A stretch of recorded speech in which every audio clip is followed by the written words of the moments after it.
Yeah, so here we are once again.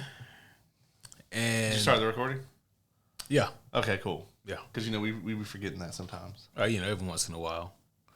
If we're not recording, then we can just look at the camera anyway. Yeah. Like, And yeah. I can go back to recording naked if this thing isn't recording. Oh yeah, that's true. You know what I mean? Yeah. Yeah. We don't have to do that now though. Got some sushi cats on my shirt today. Oh.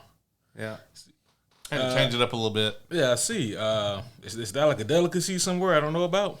I don't know. Probably. Okay. It's, or is it like an innuendo? Probably like a Suicide Squad, Isekai type thing. Yeah. Speaking of shows, I need to go ahead and finish. I need to start. Yeah, I would say maybe you need a palate cleanser, but I mean, I don't know how much of one that would be. I've been watching. I've actually been watching back through Game of Thrones. Oh, really? Yeah, I'm on season 4 right now. So nice. the cream of the crop. Yeah. The Oberyn Martell saga, if you will. Yeah. Those were good times. Oh yeah. We all thought it was going somewhere. It was until it wasn't. Right? Yeah. What I mean? Yeah. Speaking of like things that I need to get back to watching or finishing, Batman: The Caped Crusader. Also need to start that. Maybe I should watch that in between. Maybe so. Yeah. I started that when it first came out, I guess a couple weeks back. I haven't gotten around to get back around to it, but I need to because, podcasting. And I was able to see the first 2 episodes when they came out. And I really dug it. I'm trying, I really want to see where it goes long term, But you may have heard about the comments that Bruce Timm has made concerning the show, and it has rubbed some people the wrong way. He was asked about the gender swap for the Penguin, Right. From Oswald to Oswalda, and I guess mild spoiler, but you see Penguin in the first episode of the show, and so you kind of get right out of the gate with Penguin, and I mean I thought it was a good interpretation. We've seen several different versions of all these characters at this point in the game. Right. But I thought it was good. Would love to see more of this version of the Penguin and what she can do or whatnot. But I dug it. What I didn't dig was his comments. So what was the comment? Because I haven't seen this. I haven't heard about this. Yeah, so Bruce Timm says that when asked about why the gender swap, he said, "Well, Batman just doesn't have a very good rogues gallery." He said that there's just not a lot of good female characters in this rogue gallery, and people were like, "What?" I would argue that he has the best female lineup in his rogue gallery. I think that's a strong argument for that. Like, that's why it threw so many people off. I can't. I mean, who? If not him, then who? I mean, I can't even begin to. I mean, yeah, it was. That's tough. Yeah, this is just a rough year for creators speaking out about their work. Whether it be Eric Kripke, who made some very bad remarks about like the boys' commentary. Yeah. Now, when he was like, "If you don't like it, go fucking watch something else," that's not the bad remark. Yeah, no, that's not it. That was great. Yeah. Although you got to be careful because the Acolyte people said something similar to that, and so like people were like, "Cool," and then they turned it off, and the shit got canceled. Oh, that's right, it did. I saw that. Yeah. I'm actually I'm mildly pissed about that, to be honest with you. The biggest one, bro. I'm not saying the show was perfect or even that it was amazing. It does have one very bad episode, but it also has quite a bit of like very good episodes. Mm-hmm. But the review bombing, and then like the fact that the media then picked up the review bombing and like ran with it. I mean, there was articles where it was talking about how it had a worse user review score than the holiday special, which it did. Jesus.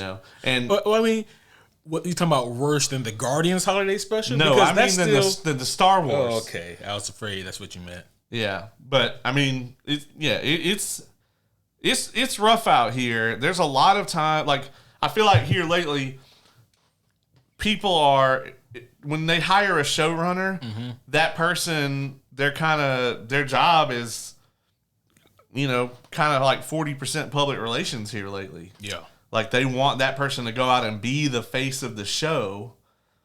And I feel like historically that wasn't the case. Typically it would be the actual like star of the show. Right. That you'd want out there. Cause I'll be honest with you. I mean, when CSI was like the shit, I don't ever remember the showrunner being on the news. You know what I mean? Like, yeah. All the seasons of Law and Order. I don't even know what Dick Wolf looks like. Yeah. Same thing with the Shield. Like, I couldn't pick Sean Ryan out of a lineup. I would imagine he's an older, middle-aged white guy, probably with scruffy hair. I can see that. Maybe like a scruffy beard, kind of. Yeah, maybe. He probably looks like he hasn't slept a whole lot. Right. Yeah. Let's see how correct we are. I'm curious. Yeah, I think we're probably pretty close. Actually, we are. He has glasses. We're completely wrong. No, really? This motherfucker. This motherfucker looks like the Penguin. Oh shit! Yeah, he kind of does. Yeah, he definitely looks like he can play the Penguin. Yeah. Without that much prosthetics, actually. He got a little scruffy goatee. You were close. I was wrong about the hair, but I got middle-aged white guy. You did. You got that. But that was the easy part. But I definitely wouldn't have. If you'd have been like, which one of these random white people is Sean Ryan, I probably wouldn't have picked that one. No, not right off bat. No. Why didn't you just play Vic Mackey himself? I don't. All right. If he looks like that. Yeah. Clearly, there's inspiration. Yeah. I like this guy. I don't know what it is about him, but I like him. Oh, we are off the rails already. Already, we're off the rails. Already. Well, we do have a very interesting episode tonight. Yeah, we do. Anyway, what you heard about this Black Myth Wukong game that just came out? That's what we're doing, huh? Yeah. I have. You see, it actually broke all these. It's like the all-time player record on Steam. I heard they had a high player count. I didn't hear anything about that, though. It's the single-player record. Really? Yeah.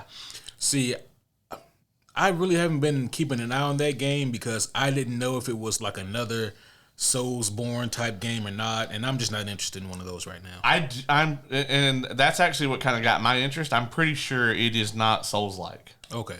I think it is an action game, but I think it's a lot more of like a Devil May Cry type thing. Okay. Yeah. Yeah. So all right, I might check that out then. I'll probably wait till they. I might pirate it. It's a Chinese company. They're kind of predatory. I might pirate that shit.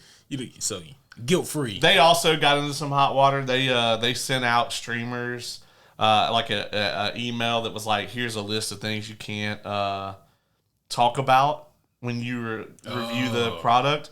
And one of the things in there was your stream cannot contain feminist propaganda. Yeah.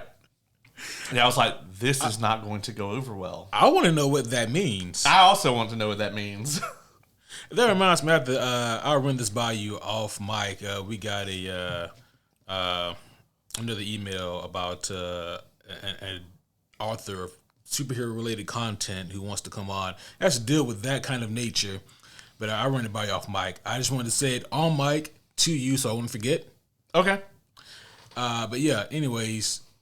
Yeah, that's that is interesting. So no female propaganda. Yeah, I mean, is that like feminist propaganda? Is that like they're talking about the game? Yeah, the gameplay is cool. I talked to my wife yesterday. She just updated her voter registration. Oh, delisted. I want to know specific details. Yeah, I need. And here's the problem with this, right? Like when we don't have specific details or definitions for things like this, then it becomes the next woke. Whereas it meant one thing back in 2016, and now it means something completely different. Woke is an interesting one, right? This isn't that show, but it's funny how that one got changed twice. Mm-hmm. Like there was it was originally used by minority communities to mean one thing. Yeah. And watch out for danger. Keep your head on the swivel. Right. Yeah. Be aware of where you are. Be aware of your surroundings. Be aware of the type of environment you're in. Mm-hmm. Be consciously aware. And then, I'm just gonna say how it is. Then the white people heard it and thought it was cool, and they were like, "We're gonna take this." And then they changed it to mean like enlightened, or like on another level of thought. Which, I'll be honest, even if you are that shit is pretentious as fuck. Yeah, it is. Even when it first started to be used in that context, I'm like, man, that sounds cunty. Yeah, I mean, even if you study any kind of like, like Buddhism or even something that's not religious, just like, anything that teaches like meditation or introspectives or anything like that. Nobody who has attained a higher level of enlightenment feels the need to rub it in people's faces. Right. That means you haven't attained it. Letting go of the ego is like a central tenet of that, One of the big parts, right? Yeah. And so if you feel the need to do that shit, then you clearly haven't paid attention to anything. And then it got co-opted again to just mean anything that the right wingers don't like. Exactly. Yeah. Yeah. Yeah. If it's something that they are tired of seeing or hearing, or if it just goes against whatever they like, or if they don't like it, then it's woke. Anything to the left of hunting the homeless for sport is woke now. We've probably got kicked down the algorithm just for saying it this many times. Probably. I also used to word cunt earlier, so. Yeah, that's true. Yeah. So that probably also did it.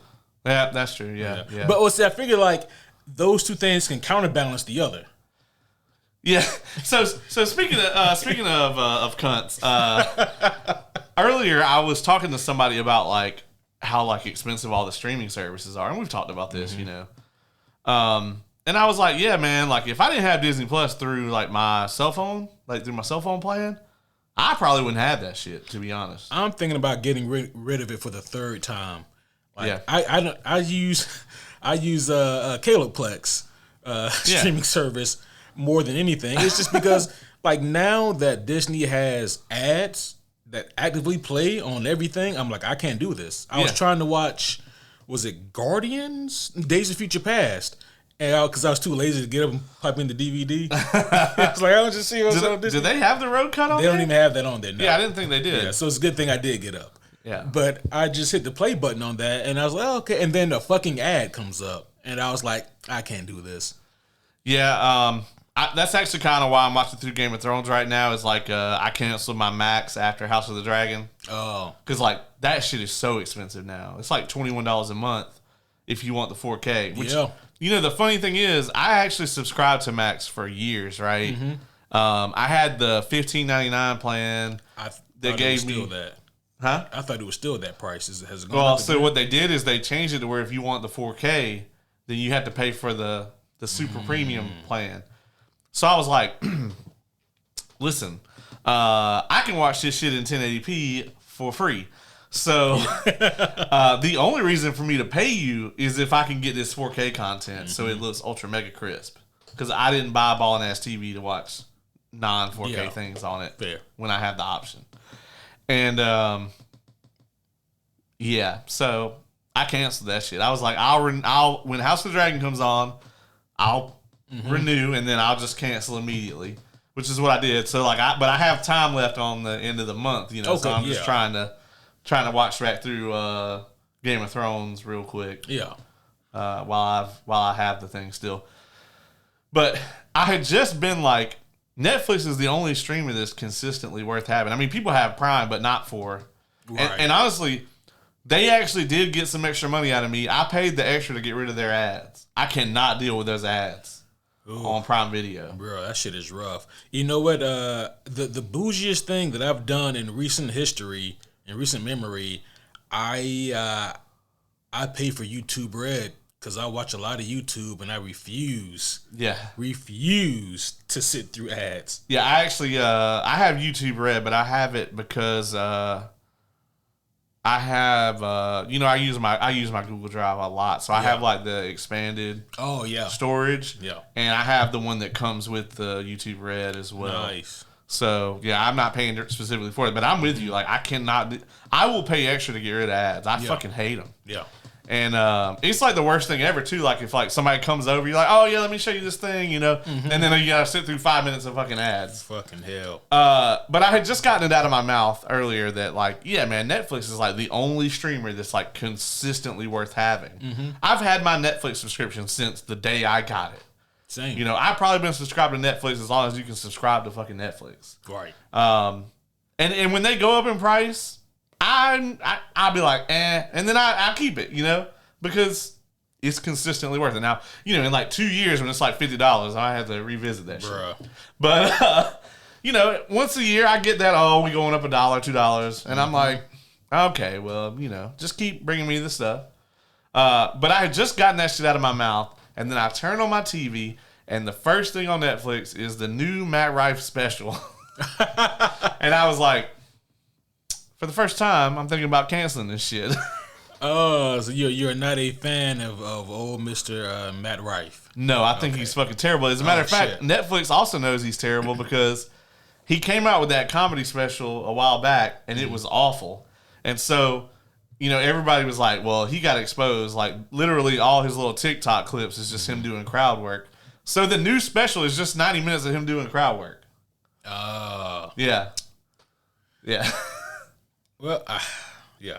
I mean, I don't know shit about the guy. Have you watched the Netflix special? No. Yeah, I challenge you to watch that shit, and then every time you chuckle, take a drink. You won't even have broken the seal off of the bottle. Damn. Yeah, that shit was not funny at all. Oh shit.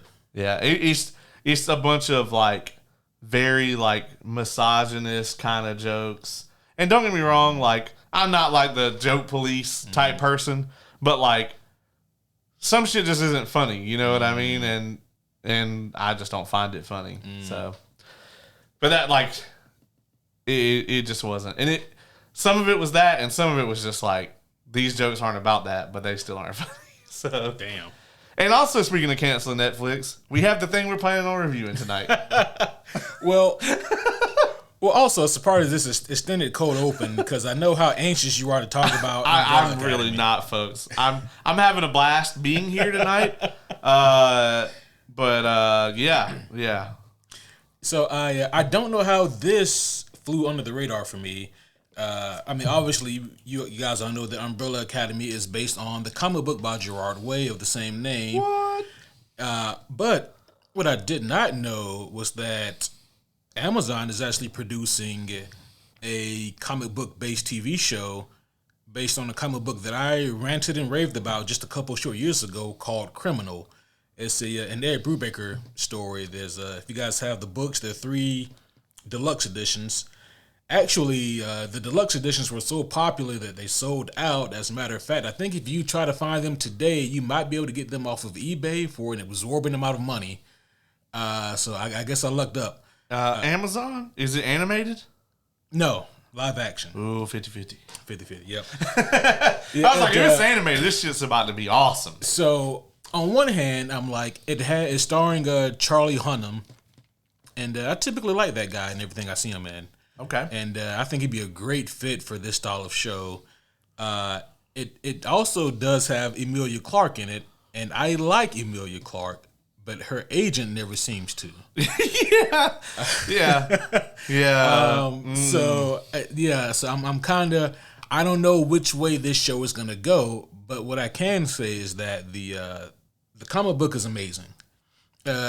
Criminal, it's in a realistic setting like New York City, basically, and it is like a grittier, more serious, long form version of Pulp Fiction. So it's different characters in different scenarios, all in this shared world, and at times it'll be like the old man who's like a background character in this story. 8 chapters later is the main character, but that's a younger version of himself back in the day. And they do a lot of things like that in Criminal. So it's very well written, very tight, very concise, and it's just a great story. So I'm curious to see what Amazon can do with it. Yeah, if it's Amazon, see, the odds are not good for this, right? The Vegas odds ain't good because it's live action Amazon, and that already. I mean, I was being very generous with 50-50.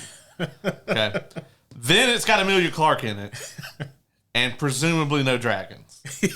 yeah. No, if a dragon shows up, then this is a kind of drug. Yeah, so the odds are not good for this. I thought Emilia Clarke was fantastic in Secret Invasion. The writing was poor. Like, I think she played the character super well. As a matter of fact, maybe she's in Thunderbolts and that's how they're planning on fighting the Sentry. Because there's just a fucking Mega Skrull out here that has Thanos, the Dark Order, and every fucking... It's the Black Order, isn't it? Yeah. The Dark Order is the AEW guys. That's true, yeah. She's got their powers too. She got their powers too. Yeah. And then all the Avengers. Yeah, I wonder if the writers thought about what they did when they just threw that together. Yeah, how are you just going to leave that thread hanging? Right. Yeah. And also, it's like, you guys knew you were doing Fantastic Four and you just poo-pooed on Super Skrull. Yeah. There's that part too. Well, maybe she's going to come back and be like a villain. You know, the character that she plays is a villain in the comic books, but I don't think they'll go that direction. No, me neither. People love Emilia Clarke. Yeah. It'd be hard to see her as a villain type character. I don't know, man. The more I think about Secret Invasion, the more it gives me a sad headache. You know, it's crazy because, you know, like I said, I've been watching back through Game of Thrones, and it's hard to imagine anybody else playing Daenerys Targaryen. Yeah. She was tremendous in that. Even to the point where I think in House of the Dragon, I think to some extent, almost all the Targaryen characters are kind of aping her, you know? Like they obviously have all studied her work. Yeah. I mean, and they need to, you know? She kind of defined in live action what a Targaryen should be. Yeah. Yeah, she did. But yeah, like her screen presence in that is just, it's on another level. Not everybody can pull that shit off. Oh, yeah. Yeah, that's true. I mean, let's keep it a buck, though. If HBO wants to pay me $2 million an episode and wants me to be naked, I can do that. Oh, yeah. Yeah, I'll learn how to speak Dothraki and everything. Oh, yeah, for sure. Yeah. I don't know about that High Valyrian, though. Some of those pronunciations. I can say I want make war in High Valyrian. Yeah. I was actually, this is random as fuck, but since we're dragging this out. Hey, I got to the part where they take all the slave collars and use the catapults to shoot them into the marine, you know? And when she tells them to launch the catapults, the translation was fire. But she doesn't say Dracarys. She says something else. Yeah. And I was like, okay, so those are clearly two different, right? Like Ruh fire and Cuckoo fire are two different things in High Valyrian. That's weird, though. You know? Well, is it? Maybe it's just odd because it's not in our language. Like in our language, they're the same word. They just mean different things. Because I can imagine in languages, that exist today, they probably don't use the same word for fire and fire. You know what I mean? That's true. That's fair. Yeah. I mean, hell, they also probably use the same word for fire as in heat, fire as in shoot, and then fire as in this podcast.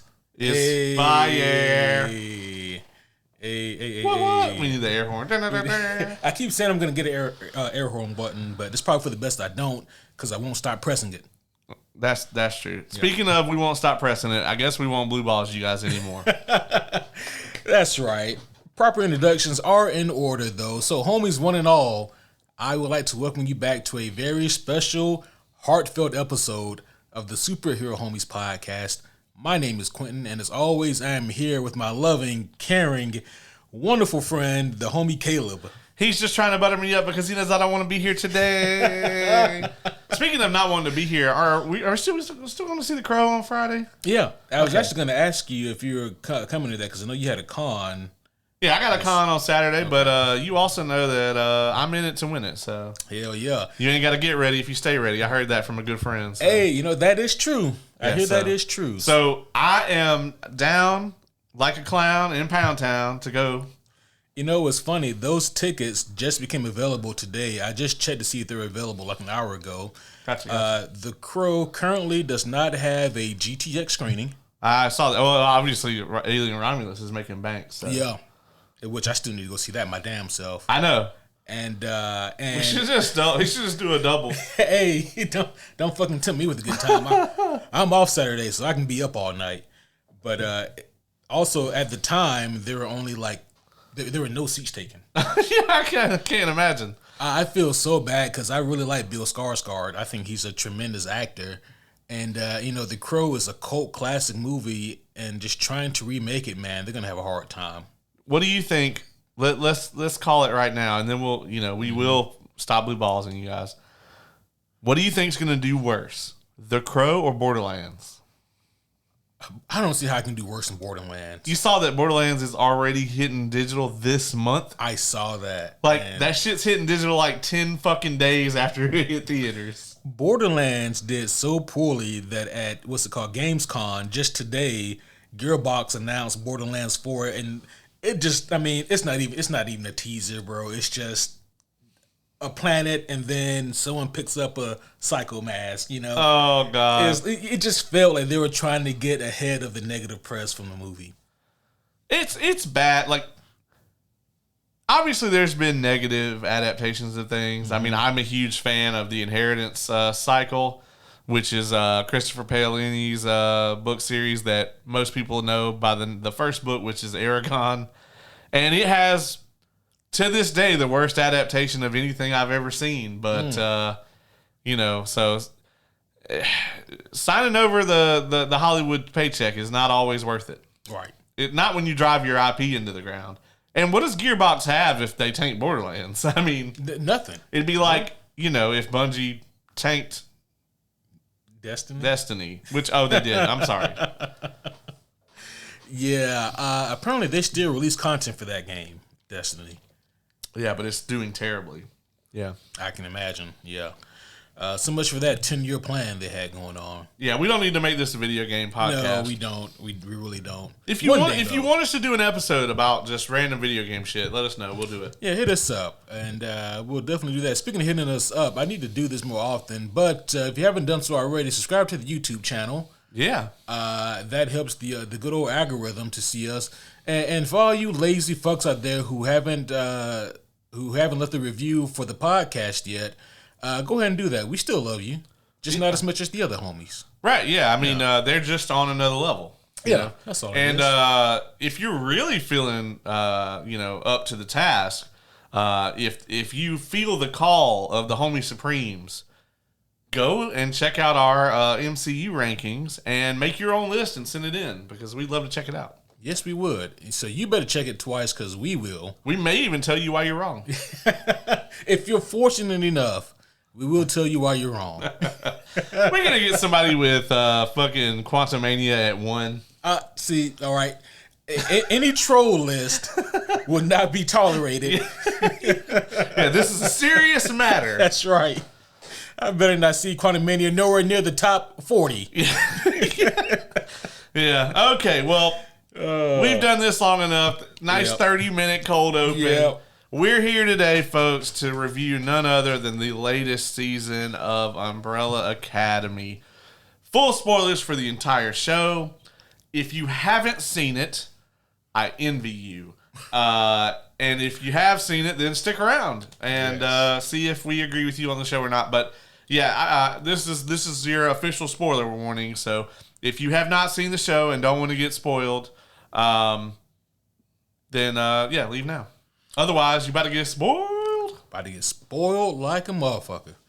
So, just really quick elevator pitch. For those of you who just like to listen to our voice, again, we appreciate you guys, but you have no idea what Umbrella Academy is. Turn on Netflix and you'll definitely see it there.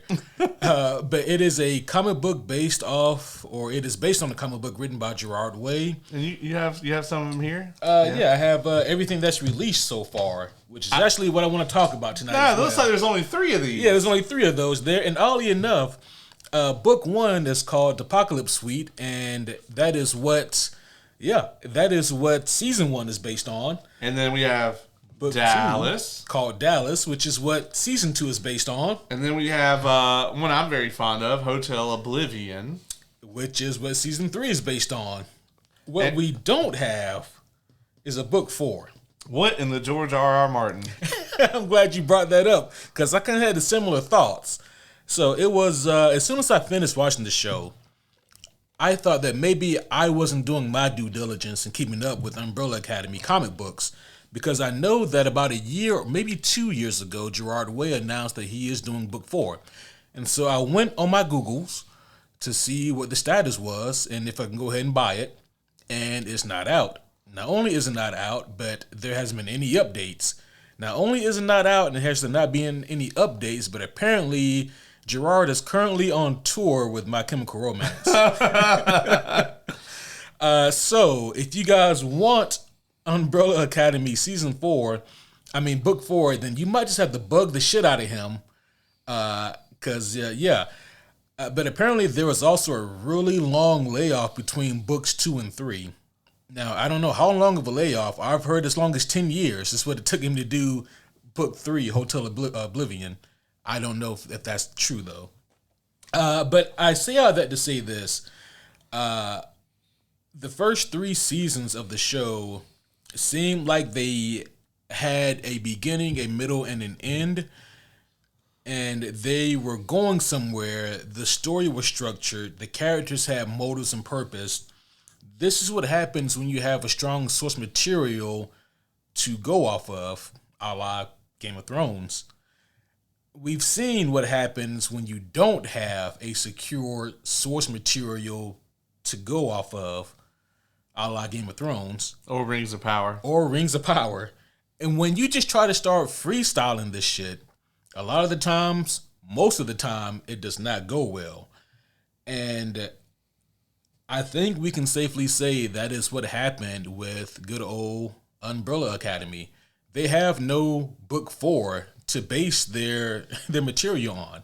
Does book 3 end similarly to the way season 3 ended with the whole reset thing? Yeah. Oddly enough, book 3, it does end with like a slight reset, like it does in the show, but it also ends with them meeting Sparrow Academy, which that is how season 2 ends. Right. So they took kind of the ending of book 3 and kind of split that into both seasons. Yeah. Which, a minor change like that, if they wanted, I really liked the Sparrow Academy. Well, angle. I was going to say, to me, it makes sense because the Sparrow Academy, to me, they were kind of weak in season 3. And to me, that makes sense because we don't have one panel of them in the comics. You know? What was one of them was just like a dust cloud or something? Yeah, that shit was funny. I like the dance off. I did too. Yeah. I love the opening for season 3. Yeah, all of that was tremendous, but that might be the only time I say tremendous tonight in reference to Umbrella Academy because, man, as you already know from our kind of commentary off mic, when we go to watch a movie like on opening night or something, typically we don't discuss it at all until we get on the show. For something like a long form TV show, we typically will kind of gauge how each other's thinking about it. I just watched episode 2. I saw the thing happen, and you'll be like, yeah, man, that was cool, or whatever. But did any of the text messages that we exchanged during me watching this show, did any of them make you feel like I wanted to finish it? Not at all. and here's the funny part about it. I finished the show before you did, right? And as soon as I finished it, I thought, oh no. Like, Caleb is going to hate this. And by the way, I didn't care for it either. I thought that it was very poor. As a matter of fact, if I could just say this, When the show ended, I actually felt a bit of sorrow because I really grown to love this show.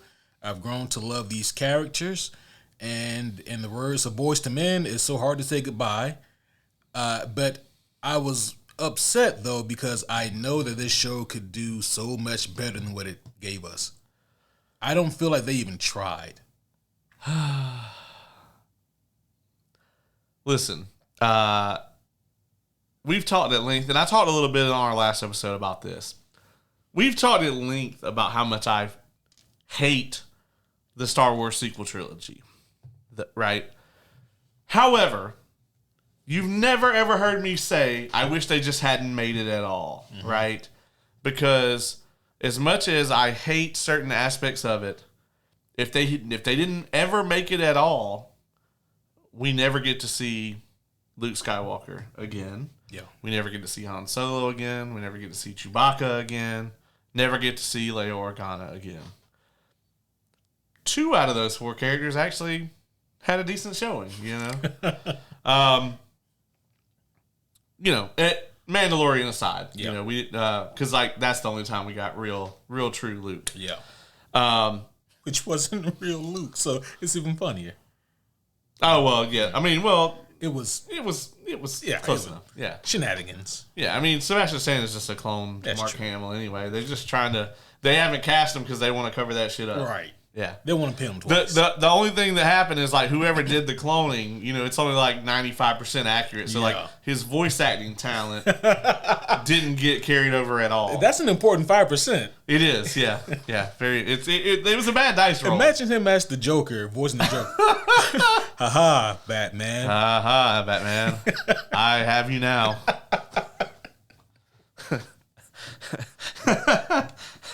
God damn. They'll come for you, Batman. They will hunt you down like an animal. Yeah, all right, cut. Sebastian. you know that you're voicing the Joker, right? Yes, I know. Yeah, here let me try another part of the script. Okay. We'll go to another part of the script all here. Right. You lost control, and they're going to kill you for it. Oh, Jesus Christ.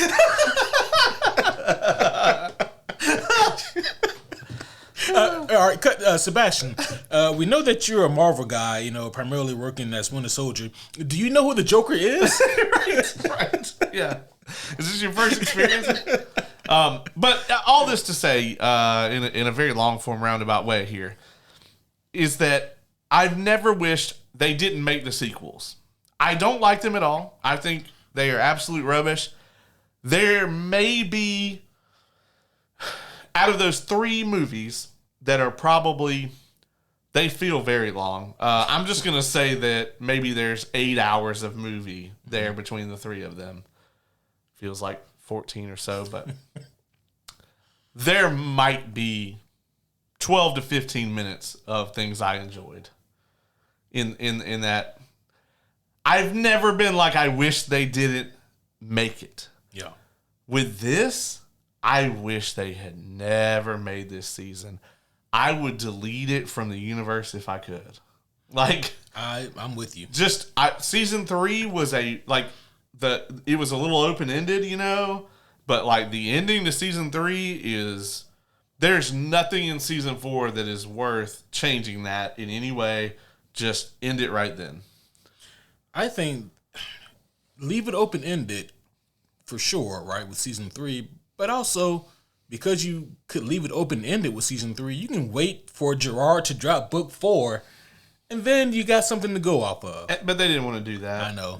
And I'll be honest with you, other than Klaus, the cast, you know what? I will say my opinions changed on this a little bit.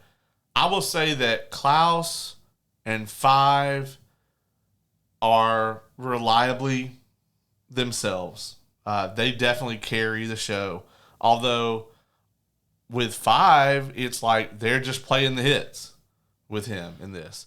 He doesn't go anywhere we haven't seen him. He literally goes everywhere we have seen him. Yeah. They literally regurgitate his same fucking Man at a Time story. I think I liked Lila in this season more than I've ever liked her. I will give it that. Oh, I feel the opposite. Yeah?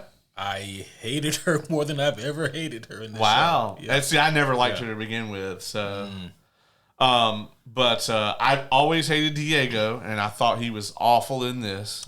He's my favorite. Oh my God, I have always hated number one. They should have got Sean Legacy to play him. They kind of resemble, huh? Yeah, like it's uncanny. It is how much they resemble each other actually. But Sean is more ripped, not than the CG'd up version, right, but right. you know, I hated him immensely in this season, way more than I normally do. Allison, I thought they had nothing at all for her. They had nothing for any of the characters except for Ben. Yeah, and Victor doesn't even feel like the same character. Right, and I'm like, I know there's been a bit of a time jump since the end of season 3. What, they say 2 years? Yeah. But man, it didn't feel. It felt like none of these characters resembled who they were at all from previous seasons. Yeah, like, other than 5 and Klaus, I would say. Yeah, 5 and Klaus, like. But with both of them, they do what we were just talking about. They just rehash the same things. There's no arc. There's no growth, you know? And, like, we can kind of take this character by character here. One of the characters that you mentioned fared better, Klaus. I mean, again, I don't think I've actively disliked any characters on the show. And Klaus has always been a reliable one for me. But even this season, what he did, none of it was of importance. No. He has this whole other side quest that comes out of fucking nowhere, and it leads nowhere. Yeah. It's just screen time. Yeah. Like, well, we've got to have Klaus on the screen, so let's give him something to do. Yeah, they literally just wrote a let's have Klaus do Klaus things subplot for him. Yeah. And don't get me wrong, I understand it. Like, you didn't have anything else for anybody to stay tuned for it. Like, at a bare minimum, get the Klaus fans. Mm-hmm. I think Klaus is okay. Like, honestly, if you are just a Klaus stan and the Klaus plots are your favorite parts of this show, by all means, you might enjoy this season a little bit. You'll at least get something. But that's not me, you know. Like, I enjoy him, but he's not why I watch the show. So. Well, and it's also like, even before when he would go on like his own random kind of shenanigans, it would tie back into the main plot. Right. In some fashion. This time, that doesn't happen. It doesn't happen. And like, again, he fares better because at least he gets a side plot. Yeah. But even still, it doesn't go anywhere. And then there's just a, like, Deus Ex Machina to get him out of it and bring him back to the main. Because it's really funny, right? Like, it's like they wrote the ending first, which, fuck. If you guys really wrote that first and you came in every day and went, yeah, we'll go with that. That's good. Holy hell. But it's like they wrote the ending first, and then they just started writing all this other shit. And then about halfway through the finale, they went, oh, shit, we need them all in the same place. Yeah. Yeah, man. This shit was wild and in the not good way. So then we have Allison, Rumor. Her plot is... Yeah, so she's living her best life, you know, getting paid work as an actor, you know what I mean? Not easy. And yeah, I mean, so she has that one scene, right, in episode 1 of this season where she runs into Luther again, and, you know, there's that awkward history there, and then we get to never revisit that again, and then she has the plot with Klaus, you know, and the biker dude, right? And she gets to save Klaus, and her daughter's growing up. That's Allison's plot. and there's this really weird subplot with Claire, right, where like she's never known Klaus to be Klaus, you know, who he really is. Mm-hmm. And so, like, in the way that she's grown up is like, Allison obviously is riddled with guilt from her shit from season 3. Mm-hmm. We never see that. Nope. She just shows up looking like she smokes 4 packs a day. And she's like, yeah, you know, Klaus stole the TV, sold it for drugs or whatever. And Claire is like, Mom, he must have had a reason to take the TV. Maybe he's going to get it repaired. Right. Or, you know, because Klaus is probably the only reliable person in that girl's life, which is horrifying. Terrible. Yeah. I'm California sober. God damn. Luther, I guess he forgot that he had a wife. And do they ever mention her? Yeah, he mentions her at one point. He's like, she would have liked something. Okay, my problem even with that, at the end of season 3, he's like, I gotta go find her. And they never revisit that at all. Never. Listen, if you couldn't get the same actress, I would never remember.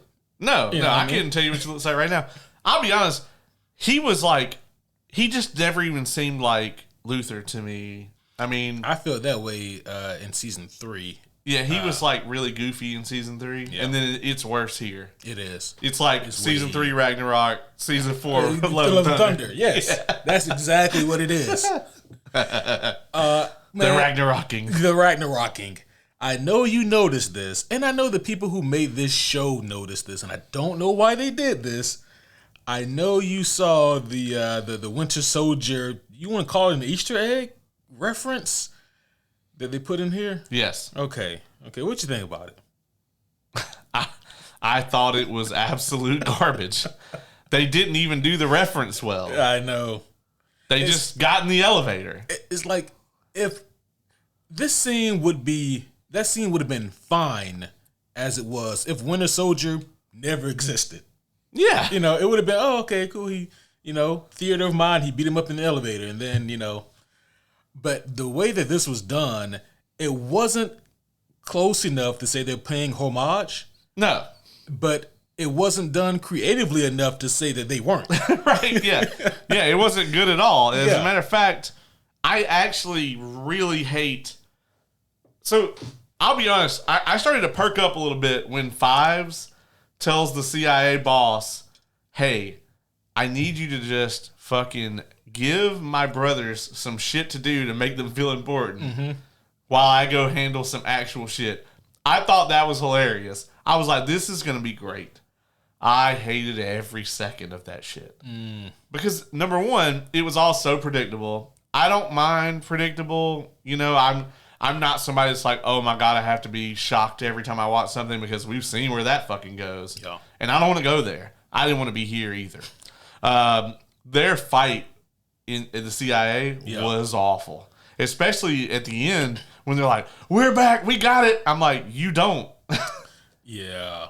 And and then also the fight in the CIA office didn't really make much sense when you think about they vaguely mentioned the fact that when they get their powers back, they get them back, but they're tweaked, like they're altered. Yeah.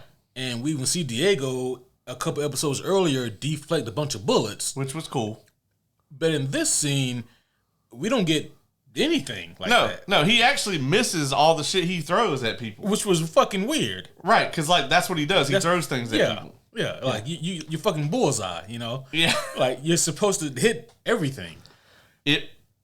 It made no sense whatsoever. Like every single person's powers were just whatever the plot needed them to be.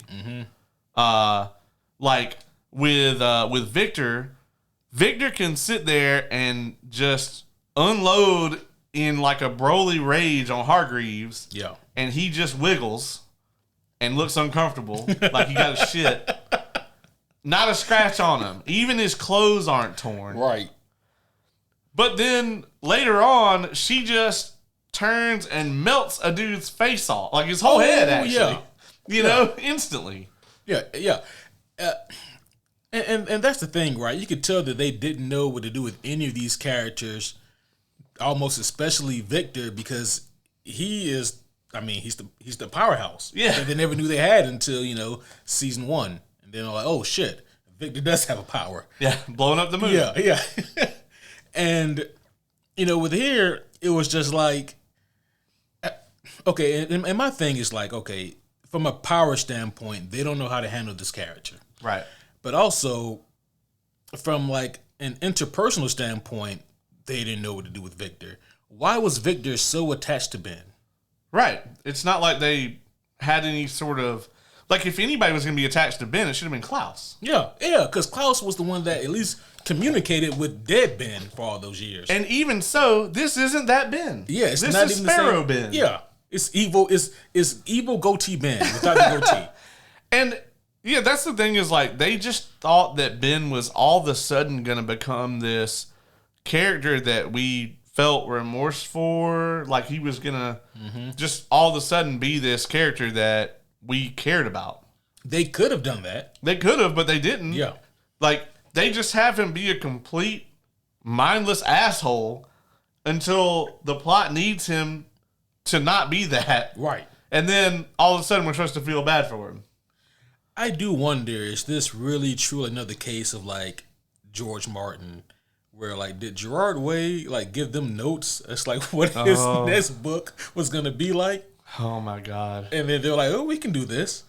I mean, don't get me wrong. The principle of the ending, like the concept of this ending, doesn't piss me off the way the Game of Thrones does.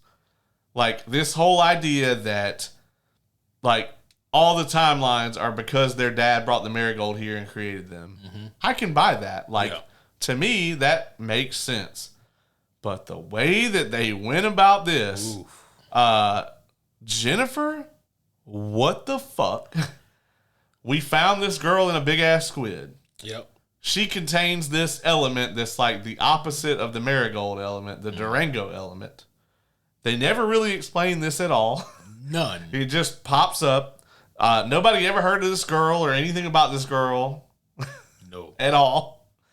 And apparently her powers never manifested.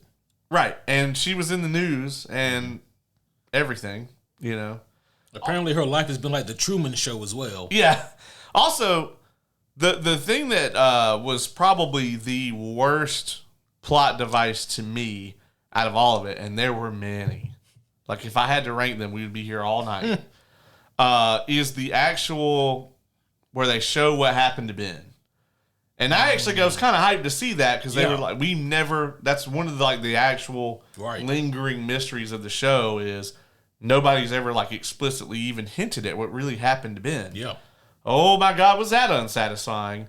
Like, he climbs out of the tank with her, and Hargreaves just rolls up and shoots them both.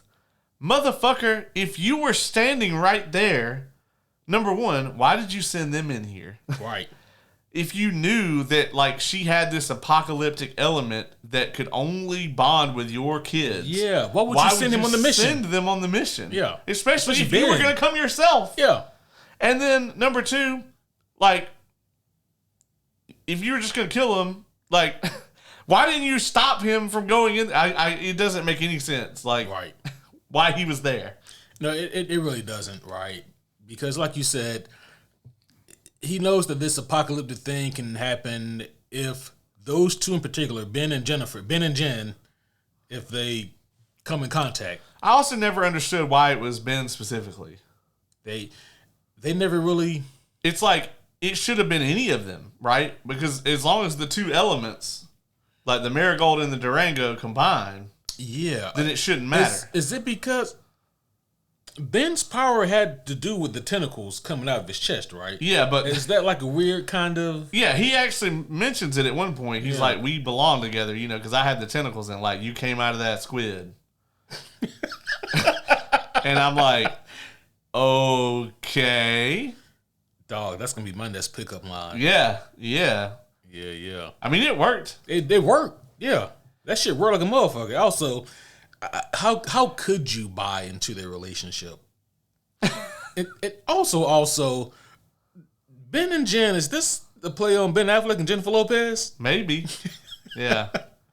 Maybe so, but I'm going to tell you right now, Jennifer had about as much to do as Tatiana Paris had to do in The Marvels. Oh, god damn. I think she had less. Actually. Yeah, I think it was less. Because at least she got to exposit. Yeah, she got to exposit. Jen just kind of is there. She's just there, and then she's a glob monster. Nick Offerman is in the season. He is. Nick Offerman and his wife, and I don't want to just refer to her as his wife. That's his wife. That is disrespectful. That is very disrespectful. Her lady has her own career, and god damn, what was her name? Well, I'll look for that. David Cross is also heavily featured in this season as well. Oh yeah, the comedian. Yeah.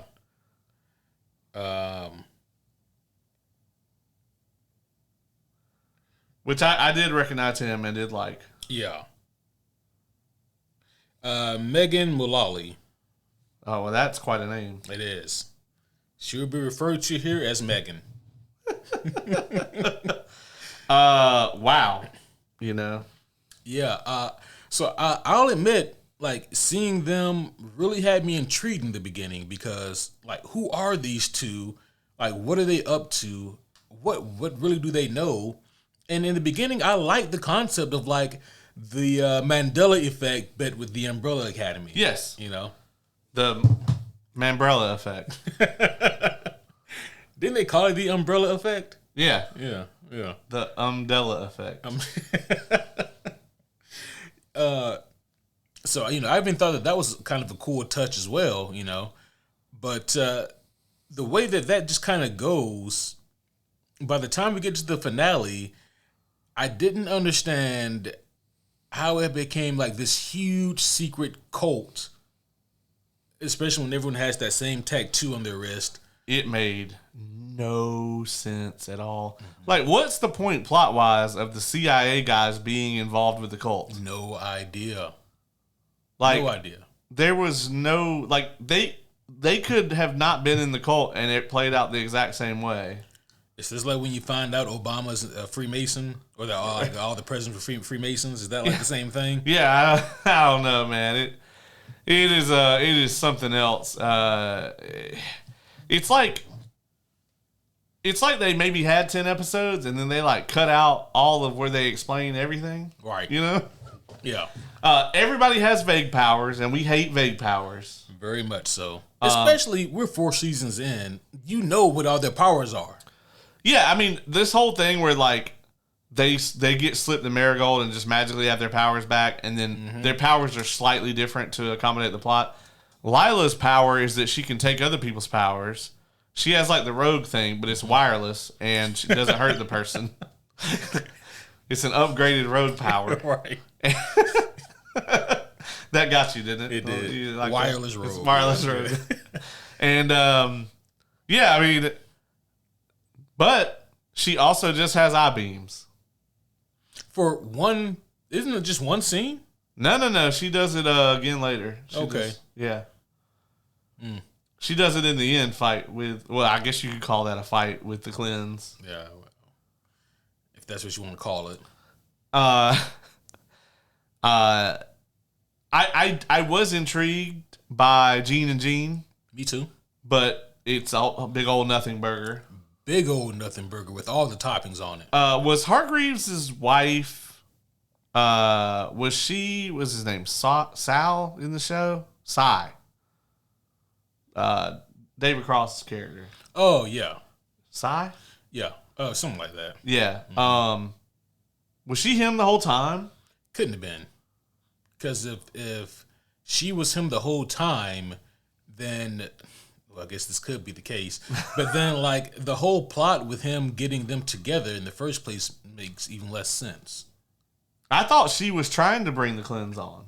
Well, yeah, she was, but yeah. But then it's like... And so she would have known about the town. Yeah. And that Hargreaves was holding her there. Yeah. So I think it was meant to be her the whole time. Maybe, but wouldn't that mean that she killed that guy at some point? Yeah. I mean, she killed him at some point anyway. Yeah. Yeah, so I guess so. Yeah, I mean, is it like I never really understood, like, is it does she have like a scroll type thing, or does she have to kill him? Because everybody we see her imitate, except him, we see her kill. Yeah. So. No, I mean, because we see that she wears a face, so it's got to be a case of her killing the person. Like the Faceless Man type deal from like Game of Thrones. Yeah, exactly. Got it. Except somehow even more gross. Yeah, it's weird. Yeah. I won't pretend to fully understand this plot because the people who wrote it don't fully understand this plot. So how could I? They clearly don't. They're not interested in actually telling any sort of coherent story here. The Fives and Lila thing, the time travel montage. I guess like okay. Again, I have to ask, like, for what? For what? It's all so he can get to the Citadel of Fives. Yeah, which is just a diner where everyone is a random fives. Mm-hmm. It's the Citadel of Ricks, but not cool. Yes, exactly what it is, man. It's like Rick and Morty beat you guys to this by like 5 years. Yeah, it was, and it didn't feel inventive here in any way. It didn't feel cool here in any way. No. It's like they were grasping so hard for Rule of Cool through this whole season, but they didn't have it. No. It was like, well, we don't have any of the other commandments. Yep. But if we just pour everything into Rule of Cool, we'll be okay. We can make something. But as we recently discovered, and I coined this, the thing about Rule of Cool is it has to be cool. It's got to be cool. And it's not. No. I have to talk about this. Okay. In episode 2, there is a fucking extended Baby Shark joke. They play that fucking song 4 times in the season. They really do. The first time they play it, it's not funny. It would be like if they did an extended Rickroll joke. Although that is classic enough to where it would have been way funnier. Like if you subbed that in, I probably would have thought it was neat the first time. A D's nuts joke would have been funnier. Right. Yeah. Yeah. As a matter of fact, I'm not going to lie, those still get me. Yeah. I'm immature. Yeah, right. Same. Yeah. We both are South Park level humor, okay? The early seasons. Right. I prefer the later, but I will still laugh at the old ones. If you want to give me an extended water park metaphor, I'm all for it. I'll think it's funny and intelligent and all that other shit. But if you want to show me a satellite dish growing out of Eric Hartman's ass, right, I will also laugh at that. Same. If you want to see people use Worcestershire sauce as embalming fluid and it turn people into zombies, I will still laugh at that shit. Yeah, the baby shark bit, again, it left me baffled because I was like, I literally questioned, what year is this season taking place in? And like nothing led me to believe that it was 2018, so I assumed it takes place in 2024. Every time they played it after the first time, like the first time they played it, I was kind of flabbergasted that they thought that this was going to get over. But then every time that they did it after that, I just got unreasonably angry. Yeah. Especially when they do the montage of everybody puking in the van. But the van doesn't have any puke in it after that. Clearly they pulled over and cleaned it up, right? No. No, they didn't. And then also, I also want to talk about the fact that Gene and Gene hit them, and they're in like that old ass van, this actually made out of like metal. Right. And then Gene and Gene hit them with their sedan, and there's not a scratch on this fucking car. Yeah. But the van just goes flying, and they T-boned it. I mean, okay, dog. So, like, that van had a special kind of armor called plot. Ah. Yeah. I see. I'm familiar with this. So are they. Yeah. Yeah. That's the armor that was traditionally given out at the Battle for Winterfell. Yeah. An armor that typically no one in that show had. Yeah. Until then. Yeah, it was discovered then. Yeah. It was discovered that night. Right, yeah. The night is dark and full of plot armors. God damn. Yeah. When I think about, like, Diego in this show, because I know you've always hated him, but he's always been my favorite.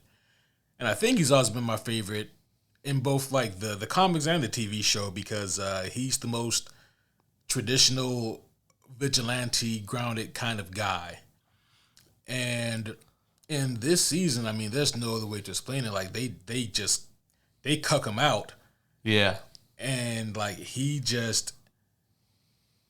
a shell of the man he was in like every regard. And even though he celebrates with Luther, I'm like, bro, you never get anything back. Yeah. Like you don't have it, bro. Like you've also been relegated to like being an idiot and you know, just being kind of out of the loop on everything. And you know, you found out that your brother and your wife have been shacking up for who knows how long, and your response is nothing. I mean, technically, he's as related to her as he is to him. Oh, okay, but it's different if you are raised as my brother. Oh, for sure, yeah. Yeah, I mean, don't get me wrong. I'm not justifying it all. Like, I understand why Lila and them did it because I mean, they were down there for 6 years before they started doing shit. Diego can be mad if he wants, but everybody would have done the same thing in that situation. Like, you're lost in a time vortex and you have no idea if you're ever going to make it back. After 6 years, it's just me and another person. It don't matter if I found them sexually attractive at the beginning of that 6 years. Right. Because, like, I don't think Lila's attractive at all, but after six years, she... I ain't gonna lie, for me, it won't take that long. Right, yeah. Yeah, after, like, 1 year, I'm tearing up the sugar walls if she's up for it. Yeah, facts. I'm like, look, girl, it's either me or that rat over there. And I think you want to choose me. Yeah, you know what I mean? right, yeah. But you know, you are right on that. And I do agree. Like, you know, at that point, you got to understand they were in a position where they didn't know if they were ever going to come back. But it's how they handled it. It's really just what throws me over the edge. Well, the show doesn't take any time to process anything. Yeah. This included. They come back and literally they decide they all need to go off and get killed like within 10 minutes. Within 10 minutes of them coming back. True. It's like literally they come back and like Fives is just like, yeah, so we've been fucking. Anyway, look, I think we all got to go and off ourselves so that we can fix the timeline. Right. Like, are we going to unpack? No. Like, we, one thing that actually I did think was funny was while this is all playing out, Allison and Klaus and Luther are on the couch and Luther's like eating popcorn and they're both just like, they're all into this shit. Right. And then like the camera pans over to them and they're all just like so into it. And Fives is like, yeah, well, I think that we need to do this. And then they're all like, wait, what? Yeah. No. Go back to that. And they were the surrogate for the audience right there. We were like, oh, okay, this shit's about to play out. Like the other shoe's about to drop. Nah, we got to wrap this shit up, B. We got to get out of here. Let me ask you this. Do you think this show would have benefited from having more episodes?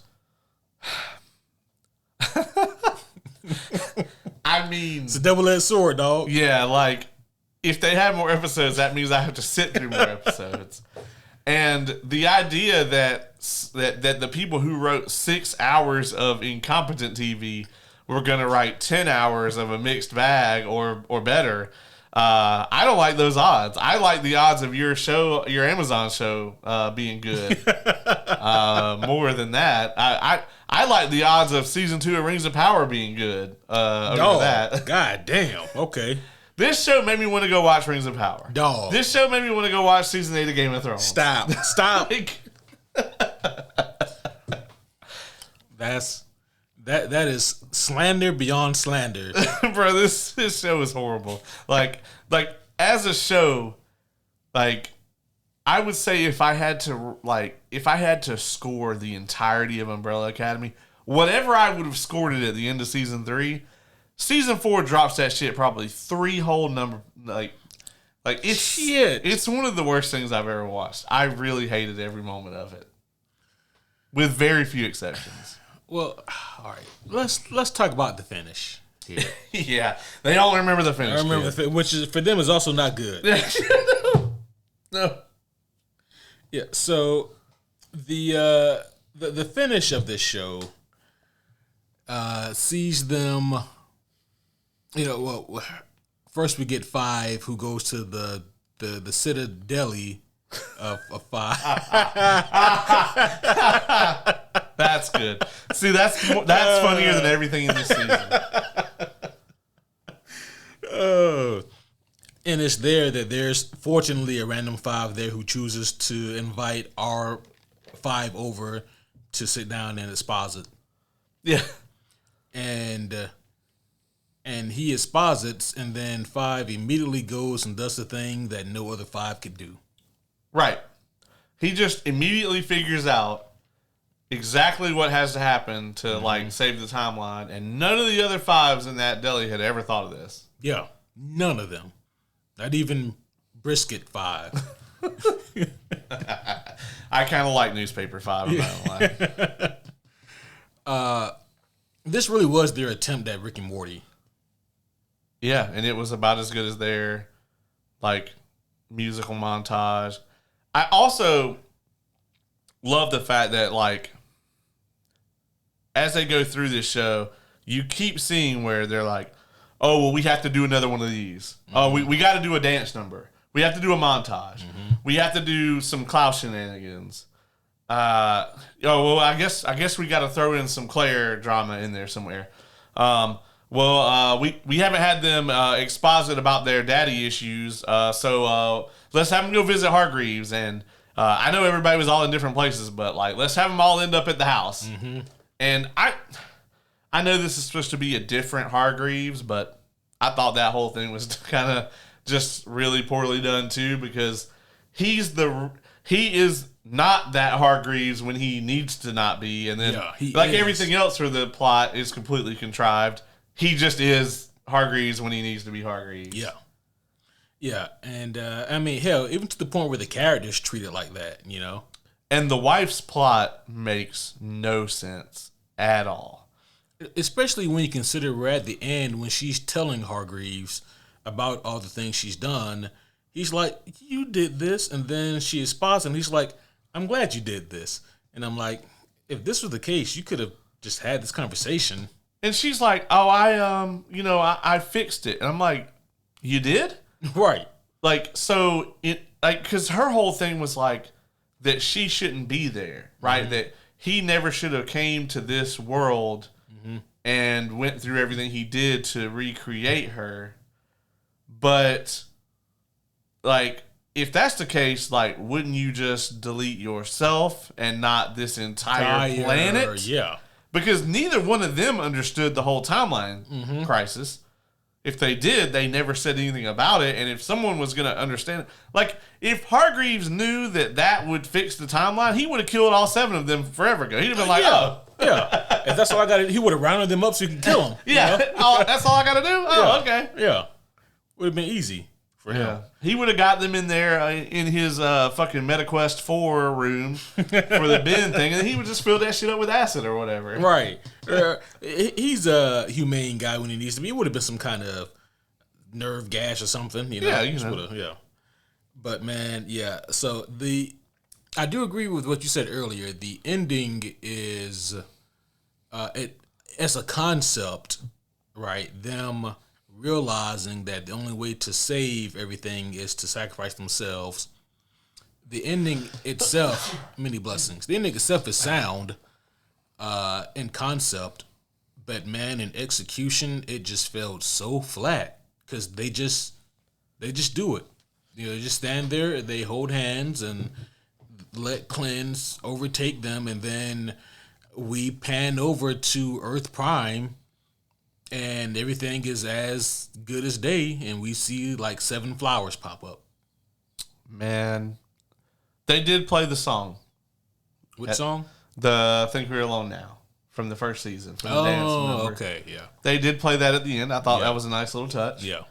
We don't know anything about this secret, the sacred timeline. Mm-hmm. I did like all the cameos, like of all the previous characters they brought back. We get to see Hazel and the waitress and all that. That was cool. But the parallels with season 8 of Game of Thrones are immense, right? Mm-hmm. But at least in season 8 of Game of Thrones, we had all these like moments that had kind of been built up through the show, and we got to see a lot of those moments. We actually got to see the Clegane Bowl. Yeah. We actually got to see, Brienne get knighted. Mm-hmm. We got to see Arya and Gendry fucking. Yeah. I actually don't know that we ever had that on our bucket list. I don't know. There's some people probably did. Some people probably did, wanting to see Kristen Bell looking like fuck Arya. Yeah, Rule 34, whatever. Yeah. But this show really didn't have those, because the only major unresolved stuff is all Hargreaves' daddy drama, right? Mm-hmm. Which worked earlier on in the show, but like there's never any progress or resolution on that. It's always just, oh, dad is a complete dickbag. I think the show also suffered from not having a clear physical antagonist. Right. Because in the end, they just hold hands and, and that saves the day. And I mean, hell, like that could go back to, I think they also realized that they squandered the Sparrow Academy season 3. Yeah. Because like that had so much potential. But hell, you forget about them by the time season 4 rolls around. Also, I want to know how long it was going to take the cleanse to kill everybody. It's a good question. Like, was it going to continue to get bigger? Yeah, I think so. Okay. But even then, like, even if it got to like fucking, ultra mega Godzilla size, mm-hmm. like, it was going to take a while. The thing was slow. It was very slow. I guess it depends on how long does it take for it to grow, and like, can it eventually just get to like a planet killer size and just like delete the planet? Right. But then what happens to it? I guess it just suffocates. Okay. It gets too big for Earth's Or does it just go through the universe? The universe, yeah. It's just a universe eater. It just becomes fucking Galactus. Yeah, it becomes Galactus.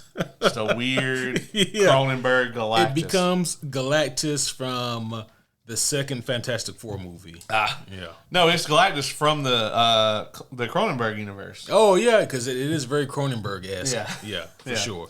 Did you see on Ben the little baby hands that he was growing out of his arms?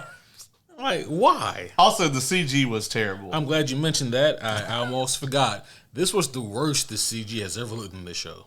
Like, it had me pining for the Secret Invasion CG fight. By comparison, the Secret Invasion fight was fucking Thor, Cap, and Iron Man versus Thanos. Yeah, yeah. It really was. I might watch She-Hulk twerking on loop before I watch the CG in this show. I thought the She-Hulk twerking was hilarious, actually. I was never offended by that, but I also saw how mad the internet got about it, and internet fanboys being upset tends to bring me joy. So... no, the thing that always made me laugh the most, right? It was after Kevin and I think we did like a She-Hulk review or something like that. You got Kevin to watch She-Hulk? Well, he saw some of it when I was watching it. Oh, okay. I was like, you got him to sit down and watch that? And I was so mad because he didn't say this on mic. For those who don't know, Kevin says some of his funniest shit off mic, and he doesn't mean it to be funny. And that makes it even funnier. But we had just gotten done recording, like literally hit the record button to be done. And he still has some thoughts in his mind. It's like, man, and I can't believe that Marvel they fucked up doing this and doing that and blah blah blah. And then we just got some giant twerk monster and that's like, what? I've never heard her described as a giant twerk monster. And that shit just had me dying. But he was so fucking serious and adamant, and that just made it even better. But yeah, it's never the twerk that that upset me. It's everything around it, and it's like Yeah. like you can't expect me to like enjoy this scene when everything else is just awful. I would sit through She-Hulk again before I would watch this season of Umbrella Academy all day, every day. Because there were at least moments in She-Hulk that I liked. I think I'd polish a bottle of peroxide before I did any of that. She-Hulk was, I think, number 50 in our MCU ranking. That shit got low. Yeah. Shit got low. It was not the bottom, It was not the bottom. but it was close. Yeah. I mean, believe it or not, the bottom gets bottomer. Yeah. Yeah. Yeah, I mean, I guess it actually failed at failing because Ant-Man 2 failed the hardest. Mm-hmm. It at least succeeded at epic fail. Yeah. So, which rightfully so. By the way, spoiler alert, that's our worst pick. If you haven't seen, it was terrible. Yeah. Yeah. Go check out the rankings. Mm-hmm. It's official. I'm curious to know with Umbrella Academy, did it even have the same group of writers from previous seasons? It'd be interesting to look, right? It doesn't feel in any way like it's the same show. It almost you ever seen the season of Community that was released on Yahoo? Oh yeah. It kind of feels like that, doesn't it? It does. It's like this is just like 80% of the show you liked. Yeah. There's just something wrong with it. Yeah. It's just like it looks kind of like the show you liked and it has the actors in it, but it's not quite the show you liked. It's like that, but much, much worse. Yeah. And I kept waiting for the show to pick up or to have like some solid sense of direction, but really the plot is nothing until episode 3. Like half this season it takes for you to figure out what the fuck is even happening this season. Yeah. And it's only 6 episodes. And it's only 6 episodes. I can't get jiggy with that. No, I can't get jiggy with any of this shit. Yeah. So, out of all the shows that Netflix has been notoriously known for cutting early, and there's a litany of shows that you could go through. Why couldn't they have done it with this one? Yeah. Why couldn't they have canceled this one early? They made another fucking season of House of Cards. Yeah. Granted, a certain somebody may not have been in it. Right. You know? Yeah. But still, they did it.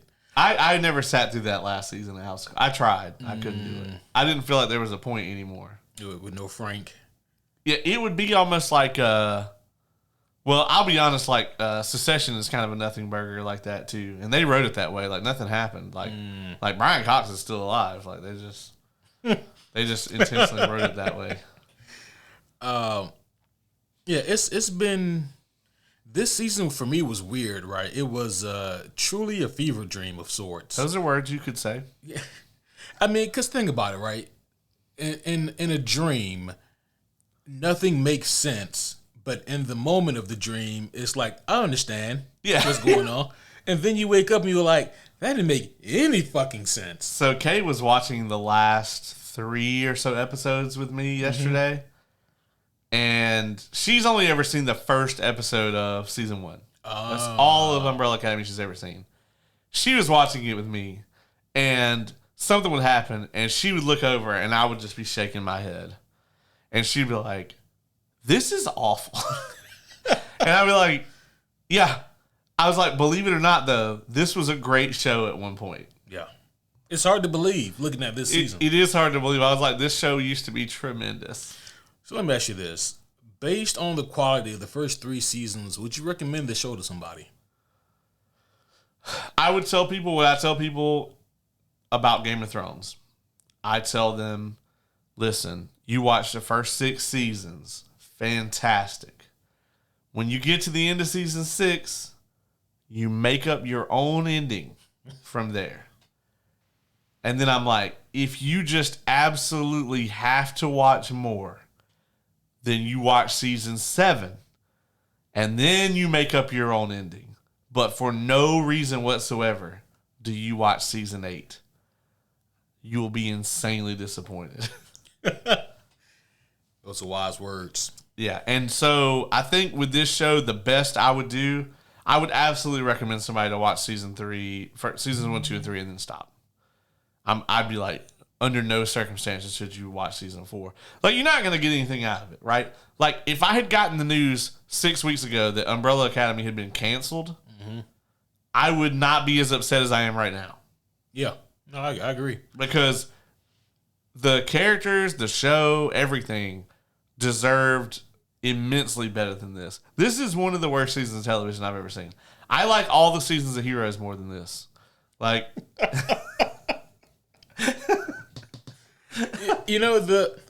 the thing of it is, right, is like they have the audacity to like have all of the negative qualities in this show with none of the upside. So normally there's give and take with shit like this. Like normally if a season of television is shorter, that means that the pacing is better and the story is more concise. Right. This has a shorter season with the sloppiest plot that doesn't make any sense. And the pacing of the show, because the plot is so bad, the pacing also doesn't line up with anything. Yeah, the pacing never felt good at all, to be honest with you. Like, because there's no groove to this show, to this season. Well, there's no anticipation because they never set anything up. Right. Like, it's like, okay, I guess you could explain to me what the cleanse is, but like nothing else that you've talked about has been fulfilling. So I bet that I'm not going to like that answer either. And then when you do find out what it is, you're like, yep, sure don't like it. Yeah. I'll be honest. I don't think there's really, like, this show has always been known for their very creative kind of action scenes. Other than that one scene, the one where we kind of get introduced to everybody's new powers, you know, with the I-beams and Diego doing the bullet ballerina shit and, like, Allison being able to Bran Stark people. Yeah. Other than that those like couple of scenes, I don't think there was any good action really in this. No, you're right. That was the only really good action scene. I mean, you compare that to the episode 1 diner fight. Oh yeah, incredible scene. Or was it episode or season 2 where we got 5 versus Lila? Yes. Remember that scene? That was incredible. God damn. Yeah. And compare that to what we get this season. Question: how did they get that guy that plays Falcon look the exact same goddamn age? Well, they put the mustache on him. He looked like 10 years older immediately. Did he? Because to me, it just looked like a fake mustache. Like a little kid. A 15-year-old with a mustache on? Yeah. That's kind of what Diego looked like to me. Diego looked horrible in this. Yeah, like, he did. Like, I don't know what happened to the actor. Actually, all of them. Like, Diego looks 20 years older. Mm-hmm. The mustache with no other facial hair really did that to him. Yeah. And they put him in like not a fat suit, but a pudgy suit. Oh, okay. Yeah. He looked awful, man. Yeah. Who's the guy that's in Blue Beetle? The comedian. Not Mencia. Fucking that's Lopez. Yeah. George Lopez. He looks like George Lopez. God damn, dog. Shit. And then like Luther looked awful too. Like, you think so? I thought he looked the best. He lost a lot of weight, and so like he looked kind of normal when he didn't have his powers. Mm-hmm. But then when he like transformed again and like he was all bulked up, but his face was still skinny. That shit bothered me. I had to stop looking at him. Allison kind of looked like the Starfire from from the Titans? the Titans TV show. She looked awful, but I thought that was like intentional. Mm-hmm. Klaus is about the same. Yeah, Klaus is about the same. They gave Victor a weird fucking Wolverine kind of backstory, like he like retired and moved to Canada. Yeah, moved to Canada in a bar. Yeah. Like, I'm like, I didn't think about that. Is this a subtle wink? Like, Oh, Yeah, I was like, this is the most Logan bullshit right. I've ever seen. It kind of is. And is she gonna pull out some claws in a minute as far as new powers? He was all grumpy, like, oh, leave me alone. I was like, could be. I don't want to come to the family. Yeah. He could have played Short King Logan. Yeah. I got on this suit, damn it. That means I'm an X-Man. Well, hey, we've seen the movies. We believe you. Right. Oh, shit. Yeah. Am I the only one who was expecting to see Hargreaves do anything? Anything? They just kind of left the whole him being like an alien plot. Right. Because isn't like he just like a little guy like piloting a suit basically? We really don't see much of it. That him being an alien is based off of one panel in the opening chapter. Well, I mean, in I think season 2, like they actually show like his head open up. Oh yeah, like they do. Yeah, they go way into that in the show. In the comic book, Gerard was just having fucking fun. Well, in the show, they just drop it. Yeah, but because they just drop it like that, I thought that it was going to go somewhere. Yeah. You know, and it really doesn't. And nothing went anywhere. Nothing went anywhere. If you guys haven't picked up on it, we didn't like this at all. Yeah, there's a reason why we haven't mentioned like the good from this season.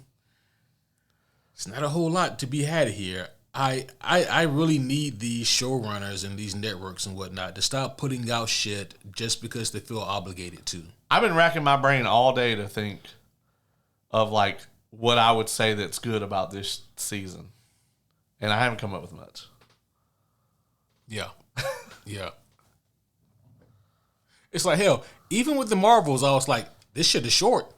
Like, love the hell out of this runtime. That at least had a great fight scene. And it did have one great. It had a great turn your brain off fight scene. Don't think about it, and it was entertaining as hell. Eternals had good visuals. Yeah, yeah. And they had a aborted Celestial. And they had an aborted, and that it had Marvel Disney's first appearance of adamantium, I guess. Yeah, and they also Thanos' brother showed up or whatever. $20, that motherfucker never shows up again. Never gonna see that shit again. Or his little Star Fox buddy or whatever. Right. Yeah. Pip the troll. Yeah. Yeah. No, you're fucking done. Get the fuck out of here, Pip. Yeah, there's so many like MCU plot threads. Are we gonna see Hercules again? I fucking hope not. Because that Hercules was bullshit. He was. Yeah. Yeah. You know what? I want them to go to Sony and just pay whatever amount of money, and I want a Thor versus Kratos movie. Ooh. Ooh. Please. It depends on from which movie is Kratos fighting? Like, is he fighting Thor from Love and Thunder? Is he fighting Thor? Because he beats Thor from Love and Thunder. Yeah. Is he fighting Thor from Infinity War? He might not beat that Thor. Yeah, he might not beat that Thor. Nah, he's fighting Ragnarok Thor, bro. That's the strongest Thor there is. He beats the Hulk with no hammer. He fucking does, not me. Yeah. They never really explained that shit either. Although, I'll be honest, like, the most powerful Thor is honestly the end of Infinity War when he first gets Stormbreaker. Oh, yeah. Like, he came out there and he wrecked everyone, Thanos included. Yeah. And I love Infinity War, but I always raised an eyebrow to this. I get Stormbreaker's powerful. How the fuck did it cut through the Infinity Beam? Like, yeah, y'all gotta, like, I would have loved had it like subverted the beam. You know what I mean? Yeah. Nah, that shit just Thanos like the fuck. Yeah, like this thing rewrites reality. Right. I don't think you could do that. I know you're hacking. Could have made that hammer into anything. Yeah. And instead he made it into a necklace. E3 put some like anti-Thanos dust in that bitch. He peed on it a little bit. I don't know how he does that because his hands are like, you know. Yeah. What the fuck else do you want to say about Umbrella Academy? I got nothing, man. Listen, if you've listened to this, we're 90 minutes into this thing. If you somehow just thought I'll just listen to this and see if I should watch the show.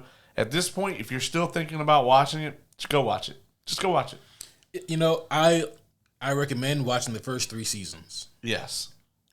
But do not watch season 4. Yeah. Well, you know what? Watch the first 3 seasons. Pick up the comic books. Read those 3 books. And then, you know, you just be like, oh, man, I can't wait till book 4 comes out so I can see how it ends. You know what I mean? And just, you know, just let that be your reality for Umbrella Academy. Because with this show, I can't believe they were so sloppy and so reckless with something that so many people loved. You know how hard it is to get a comic book property that isn't Marvel or DC off the ground and to hit this big? It's tough. Yeah. I mean, even Kick-Ass couldn't do it. Right.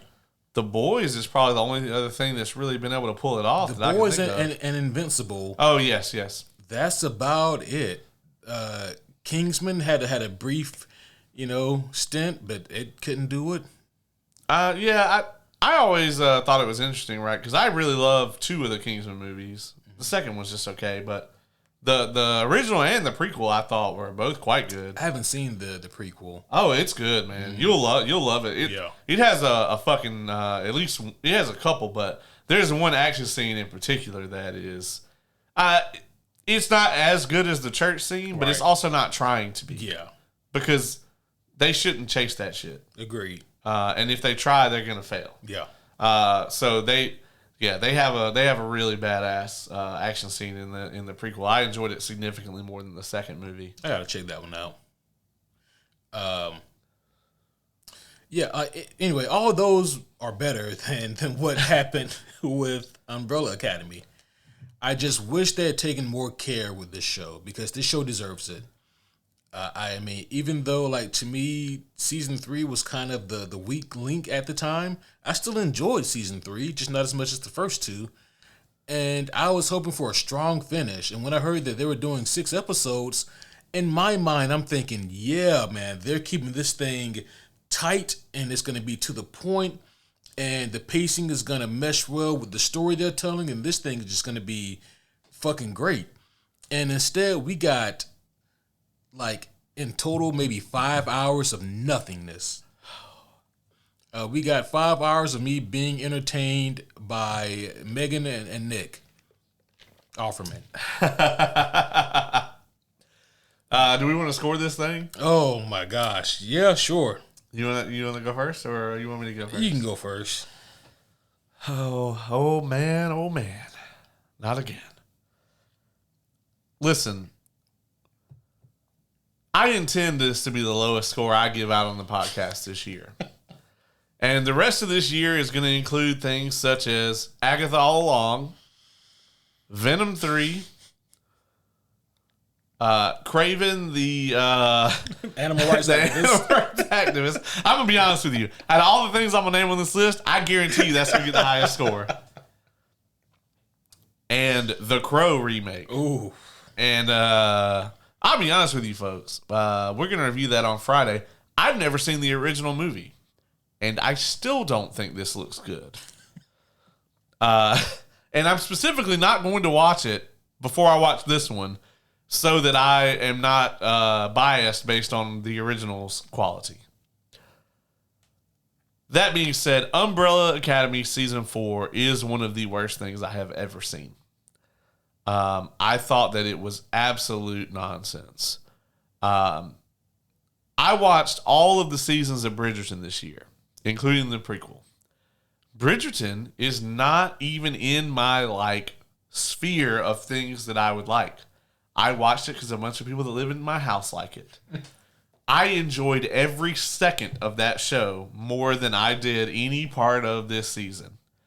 I cannot advise you enough not to watch this season of this show that was once unique, different, inventive, clever. It is none of those things any longer. It keeps retreading its own. It either retreads its own path, to a much lesser extent, or it tries random, outdated pop culture references. It brutally fails at both. I am going to give this season a 2.5 out of 10. The only thing I have rated lower is the original Dune movie, the 1984 Dune. Yeah. I mean, there's not a whole lot more I can say after that scathing dressing down of a television show. You're welcome. This is why you invited me here. Yeah. If I had to describe this season with one word, for me, it'd be disappointing. And I mean that in like the literal sense. I am disappointed by this show. I'm let down. This show let me down, man. This season let me down. Because I know how good this show can be, because I've seen how good it can be. And the fact that they seemingly didn't even try to stick the landing, it hurt my feelings. And this show for so many years, it held a pretty special place in my heart. You got to remember, I think this show came out in 2018 or 19, and this was around the time that a bunch of superhero shows that again weren't Marvel or DC were really getting noticed. This is when we were getting The Boys. This is when we were getting Invincible, things of that nature. And then there was also Umbrella Academy that was held in the same kind of regard. Look at season 1 of Invincible. Look at like season 1 or 2 of The Boys, and then look at like season 1 and 2 of Umbrella Academy. It was holding its own up there in terms of quality. In a landscape where there was superhero everything. Yes. You got to think Marvel, DC releasing multiple projects every year. Yep. You have Fox still at the time, because I think New Mutants came out in 2019. Yep. So Fox was still kicking. They weren't putting out anything good, but they were still kicking. Sony market was incredibly saturated, way more than it is today with superhero content. Yeah. And they still managed to stand out. Yeah. In a good way. In a good way. Yeah. So it was incredible what they had done with this, fairly obscure Dark Horse book that until then just kind of had like a small kind of cult following. And look at what they've done with it. We get to season 4 and it's just nothing but 6 episodes of a letdown. It doesn't matter who your favorite character was. I guarantee you this season they let you down. It doesn't matter what you thought of the story or what your expectations were. I guarantee it let you down. Doesn't matter what your thoughts were about the previous action scenes. I guarantee you were let down in this season. In every aspect, this show let me down. And I know I'm not the only one. The internet has not been quiet about this. And, I mean, even Nick Offerman's wasted, right? I mean... Yeah. How do you waste Nick Offerman? It's like the worst Nick Offerman work. And like, I admit, I still kind of enjoy what he, Just because it's him, though. Just because it's him. Yeah. Him and his wife always work well together. You remember seeing them in Parks and Rec? Like, that shit was hilarious. Yeah. Yeah. But with all that being said... Because I am nothing if not a merciful homie supremer, I give this show a 3 out of 10. So there you have it. If you combine our scores together, I think we get what I gave the Marvels.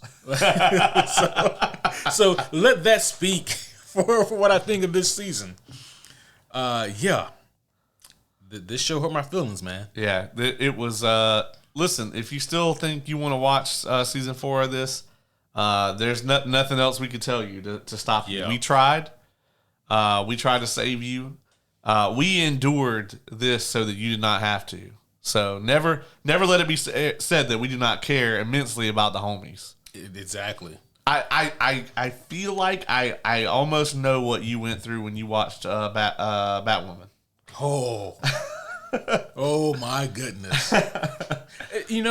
With Batwoman, it really wasn't as bad though, because I went into Batwoman bracing for impact. Yeah. You know what I mean? This is like something we used to like. Yeah. Although there at least weren't 22 episodes of Oh my god. I wouldn't have made it. About episode 5 or so, I'd have been like, I can't. I'm sorry. It was rough. Yeah. That shit was so hard. Yeah, I can never do that again. Yeah. I don't know why I did it in the first place. I did it for you homies. I mean, and I know that all you guys like, we weren't going to watch it anyway. But you guys might have accidentally watched this shit, so we are saving you. Please don't watch it. Man, now would be the perfect time. Even if it's not done, it'd be the perfect time for Marvel to drop Agatha all along. Yeah. I'd be like, this is like a 10 out of 10. Yeah, at least an 8, Yeah. I'll be honest, man, that show doesn't look awful. Like, it doesn't look like it's going to be my thing. But, here's the only thing I want out of that show. Don't insult my intelligence. Like, if it's like I could turn my brain off and enjoy it, that's fine. Don't shit on any famous MCU characters. Don't change any MCU lore to break the rules of existing stuff. Don't make any Ralph Boner references. That's it. If you do those 3 things, you get at least a 6. I'm going to pick on Marvel because they've done this most recently, but this is just something for entertainment in general. I'm going to need both the fandoms and the people making this stuff. Stop turning your likable heels into good guys. No, please. Please, stop it. Stop it. It's terrible. It is. Stop making them the stars of their own shows. Mm-hmm. Like, nobody ever had any problem selling Joker merch. Right. Yeah. That's a great point. Just sell the merch. Yeah. Yeah. It works because she was such a likable shitheel in the WandaVision show. Right. And she knew something that Wanda and us as the viewers didn't know. But it's like I still don't see the need for Agatha. What are they calling it? House of Harkness? No, it's Agatha all along. Is that really the name of it? Yeah. I thought we were making jokes this whole time. No, they really named it after the song. It was a fucking TikTok filter, bro. Like, and don't get me wrong, like, I like Catherine Hahn. Same. She did a number on the Tonight Show recently where she sang the Infinity Saga, and it was pretty funny. It was pretty good, but like, they're just like, oh, people like this character, let's give them a show. Yeah. And I'm like, okay, I mean, is that how that works? Because people really like Bucky, and he didn't get a show. You guys put him in the show. He cameoed in the show. Yeah.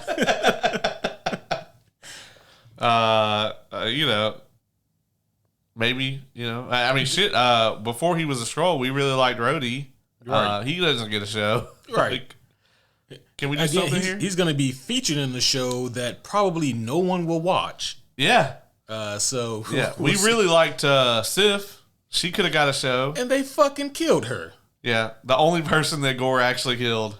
Yeah, like, this is bullshit. That's why they can still do Kratos, man, because, like, Gore didn't kill any guys. Yeah, Gore didn't kill any fucking guy. Gore the child kidnapper. Anyway, we don't have to go. Yeah. We don't have to go into that. Yeah, we'll never go. Watching this show was not fun, but reviewing it was. So and that is always the case. That is always the case here. This has been a blast, man. I hope you guys have enjoyed this. I guarantee that you enjoyed this more than the show. And I just think about like the horse meme that they have for this. Yeah, show. I've seen that going around. Yeah, and man, it is accurate as fuck. Yeah, I just can't wrap my mind around it. They clearly didn't try, and I can't get over that. It's the A Quest for Peace of Umbrella Academy. Yeah. It really is. It is the Batman and Robin. Actually, I take that back. I would watch Batman and Robin in a fucking heartbeat over this show. At least Batman and Robin is like laughably bad, And there's some parts of that movie that I enjoy. I mean, just from a they made this joke, I like the Mr. Freeze puns. I like the ice puns. All right, homie. So that's going to be it for this episode. What killed the dinosaurs? I'm turning your mic off. Fuck you. This is why we haven't gotten Freeze again, because Okay. Because Matthew McConaughey's not Oh available. my fucking god. He's very busy. He has a very busy schedule. That's gonna be all for now, homies. Before I lose my goddamn cool. I hope you guys enjoyed this review more than we enjoyed watching it. Yes, that is the goal. Well, that's going to be all for now. But homies, don't worry, because we will see you guys again very soon. As a matter of fact, I think that our Crow review is going to drop before this. Oh. Yeah. Well. So, cheers to you guys from the future. Really quick before we wrap up, since this is coming out after The Crow for most listeners, what'd you rate The Crow? I don't know yet. That's not how time travel works. Are you sure? Yeah. Take a guess. My prediction 6.5. I was thinking the 6.7. So we're close. We'll see. It could be right on the money. Could be not. We're going to see. We gonna see. But until next time, homies, my name is Superhero Homie Q. And I'm superhero homie Caleb. Umbrella Academy and the homies are signing off.